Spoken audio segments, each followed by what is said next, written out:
So yes, we begin in southern Turkey, where nearly 4 million children in quake-affected areas are facing major disruption to their education. Schools and universities remain closed. Many have been damaged, while others have been turned into shelters. The UN is appealing for $1 billion to pay for aid that's needed immediately in Turkey. It's also trying to establish temporary learning centres. It says it also wants $400 million for those in affected areas in Syria. The earthquake struck in the middle of winter. Hundreds of thousands of people do not have shelter, food, water, heaters or medical help. In Turkey, about 47,000 buildings have been destroyed or damaged, including schools and hospitals. Dozens of building contractors are now under investigation.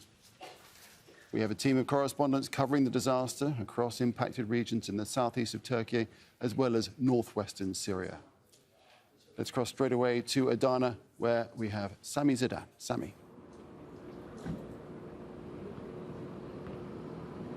Yes, Nick, as people go through the rubble of what's left after this terrible earthquake, you can probably see behind me the continuing examples that stand as reminders for everyone else, even those who haven't lost their home, of just how deep and how destructive an event occurred here on February the 6th. At the same time, other needs are obviously becoming more pressing. Critical infrastructure, especially schools now, getting attention, and authorities trying to figure out now creative ways to try and keep those schools open and keep students learning. Let me tell you the very latest decisions which the government has taken just before we came to air. Well, they announced that in earthquake zones, the government will decide what exactly is going to happen with schooling in terms of face-to-face schooling, as they call it here, by March the 1st. However, nationally, if you're at a school, midterm holidays have been extended.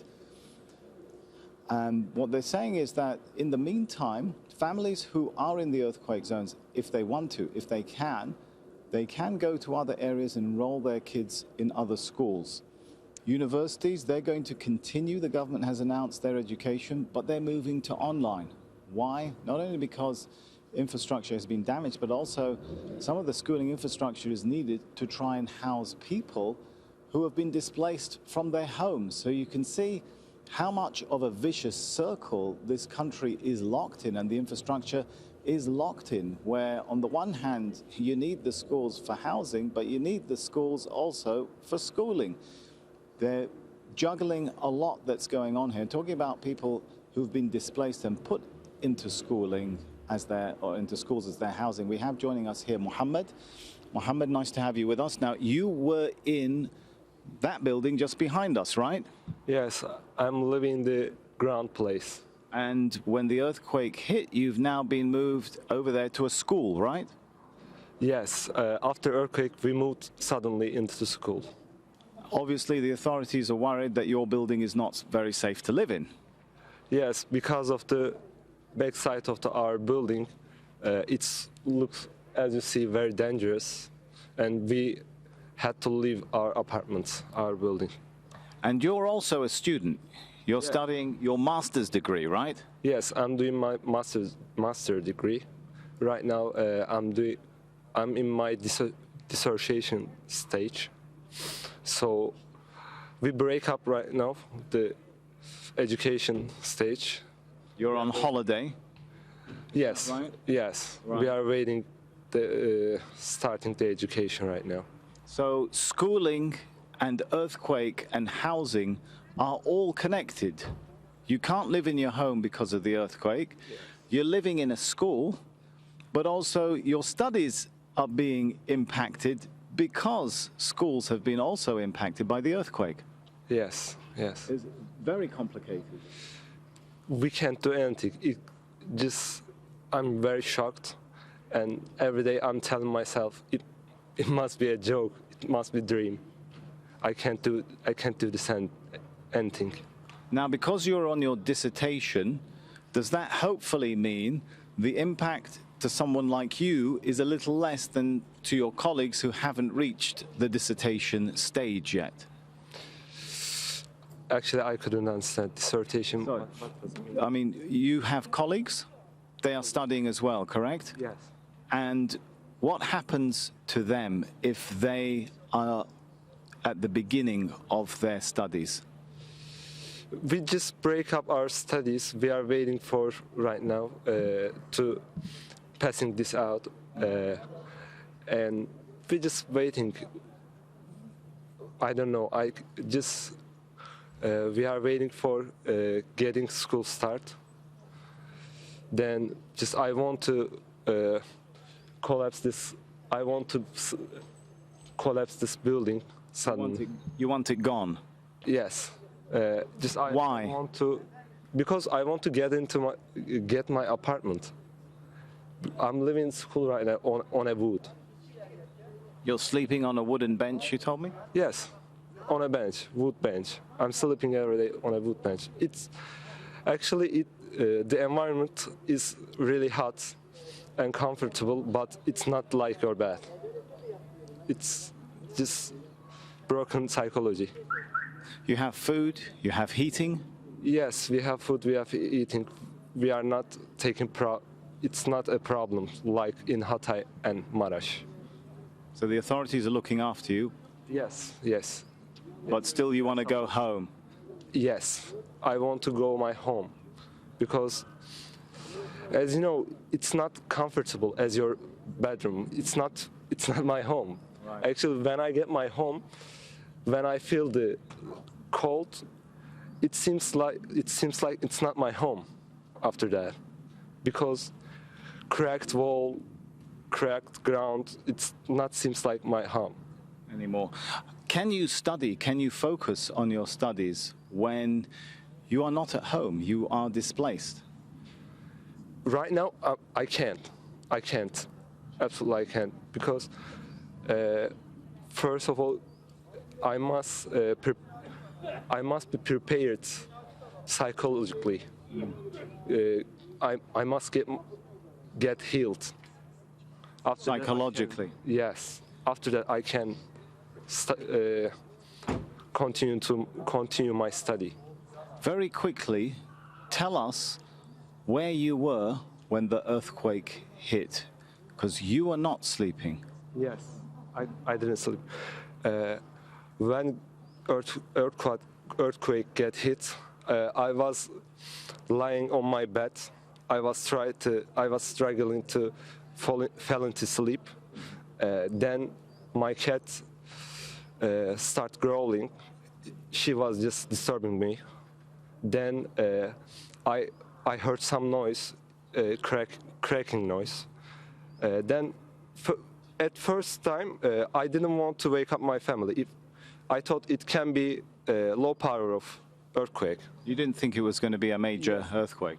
Yes, I didn't think it was hit very hard.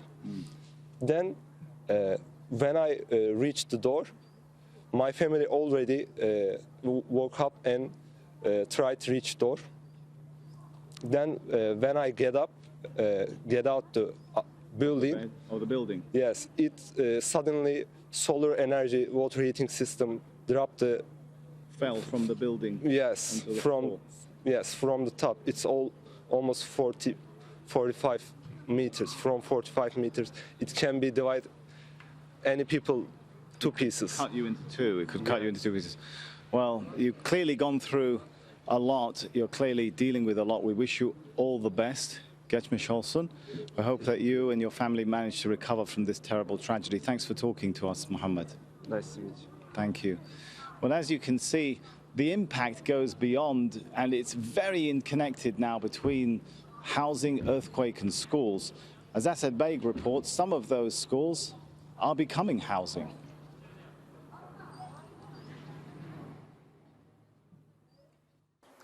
Amid the destruction in this city, this school is remarkably still standing. Now, there's no lessons going on here. That's because the government has suspended education until the 1st of March. Now, across the 10 provinces, there's around 4 million students and 200,000 teachers at primary and secondary level.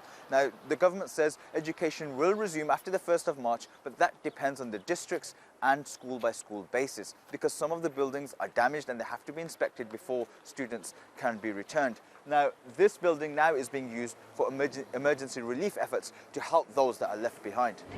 There is no one left to go to school. A lot of people have died. Only a few people are left. At least the schools are being used for a good purpose. Our education has been suspended and it will badly affect us. But I am sure the state will do what's necessary for our education.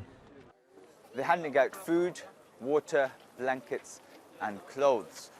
But not only to the people that are left behind, but also the rescue workers, the relief workers and the police who have been working tirelessly throughout this crisis. Now, as rescue efforts begin to wind down, the government will be looking at how they can get vital humanitarian aid to those people left behind. And because the destruction is so vast and because so many buildings have been damaged, they're using schools like this one that are still standing. No education is taking place inside, but they're using it as a humanitarian hub. And that's what the government will be doing in terms of looking at buildings that are still standing that they can use to get vital humanitarian aid to those people that are left behind, that don't have homes and are completely dependent upon the state and aid organizations to get by.